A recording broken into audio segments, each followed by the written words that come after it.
Attorney, ilang araw na po akong kinokontak ni Cyrus. Humingi siya ng sorry. Sabi niya, nagkamali lang daw talaga siya. Hindi niya na ako sasaktan. Don't tell me kinoconsider mo iurong yung kaso. Because of what? Dahil lang nag-sorry siya? Pero attorney, nangako naman siya na hindi na niya ako sasaktan. Lehti naman. Naniwala ka. Nakalimutan mo na ba yung itsura mo nung unang punta mo dito? Puno ng pasayang mukha mo. Tapos ano, kakalimutan mo lang lahat? Na parang wala lang? Diyos ko. Leti, gumising ka nga. Sinaktan ka na niya noon. Sasaktan ka uli niya. Vanessa, siguro we should give Letty some time para mag-isip. And let's let her process her emotions.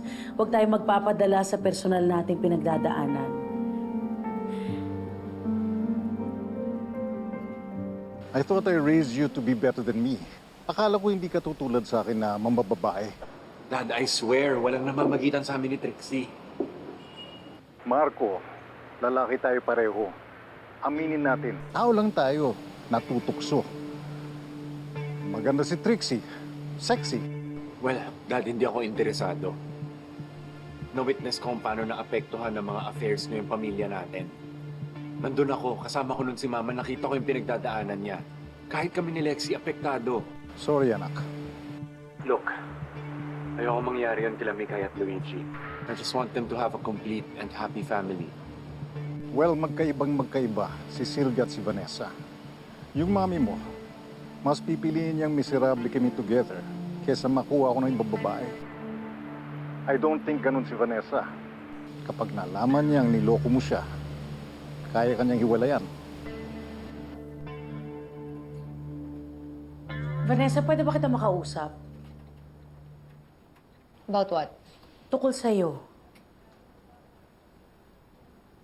Vanessa, best friend mo ko.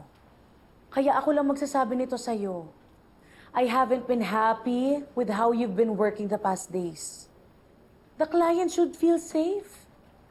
Pero hindi yun ang nangyayari. Sobrang nahihirapan lang talaga ako sa sitwasyon namin ni Marco. I'm sorry. Bakit wala ka bang tiwala kay Marco? May tiwala ako kay Marco, kay Trixie, wala. Ang dami ko na-imagine sa utak ko. What if isaduce ni Trixie si Marco? What if siraan niya ako? What if makisali si Mama? Galit pa naman sa akin yun. You know what? I completely understand. Mahirap talaga yung pinagdadaanan mo. What if you just take a vacation leave? Mag-focus ka muna sa pamilya mo. They deserve that. Hindi na. Ayoko naman eh. Sure ka. Sure ako. Sa promise, next time, sige, I'll be more professional. Set aside ko muna yung problema. Okay? Okay. Dad, you're here. Mikay, Luigi, sabihan niyo si Yaya na timplahan ako ng kape. In just a few days, babalik na sila Marco at Sylvia dito. You have nothing to worry about. Lalo na sa asawa mo. Kaya, tigilan mo pagsiselos mo kay Trixie. Nagkwento sa akin ng anak ko. Bothered ka raw na magkasama sila sa Singapore. Alam niyo po ba na sasama si Trixie sa Singapore? Of course, I'm her boss. Kailangan nila ng tulong sa medical forms and sa insurance forms doon. Di naman ako pwede. Dahil ang dami kong hearing sunod-sunod.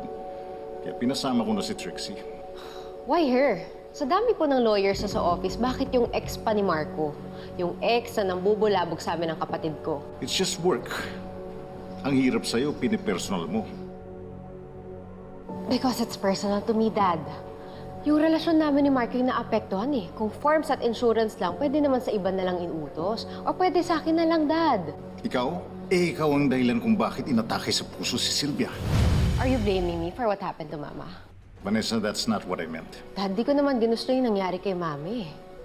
Also, pre-existing naman po yung heart condition niya, so ang unfair naman kung sa akin yung isisi lahat. Relax. Wala akong sinisisi. Ang sa akin lang let's just be reasonable. I am reasonable, Dad. Pero kung may Trixie na, iba na usapan nun.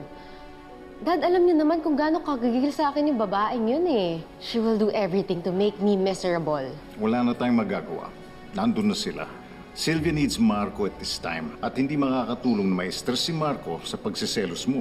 Besides, kung alam mo naging mabuting asawa ka, hindi ka dapat mai-threaten ng kahit sinong babae. Maraming mabuti at matinong asawa na iniwan at niloko ng lalaki. Alam mo yan, Dad. You mean ako? Mabuting asawa si Sylvia, pero niloko ko pa rin. Ikaw ho nagsabi niyan. There's no reasoning with you. Bahala ka na nga.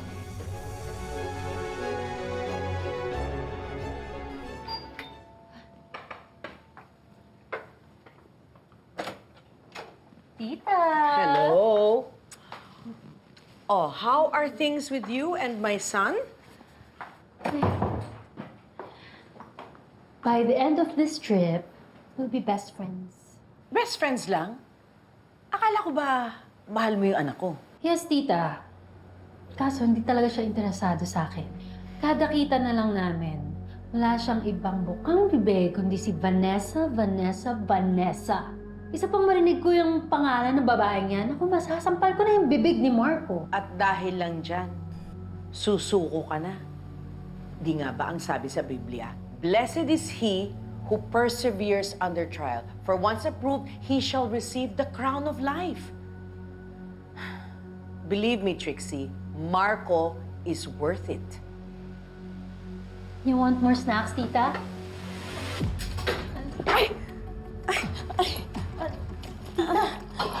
Tita!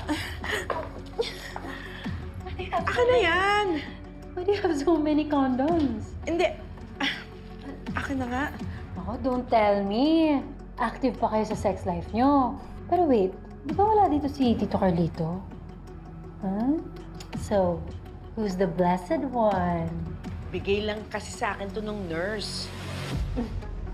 Kala ko naman may boylet na kayo. But then again, I won't be surprised kasi dati, di ba, nang babae si Tito.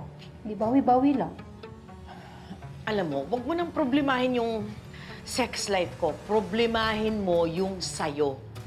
Di ba may dinner reservation tayo tonight? Yes. Sasabihin mo kay Marco, inaantok ako. Kayo na lang ang magdi-dinner. And for dessert, gamitin mo yan.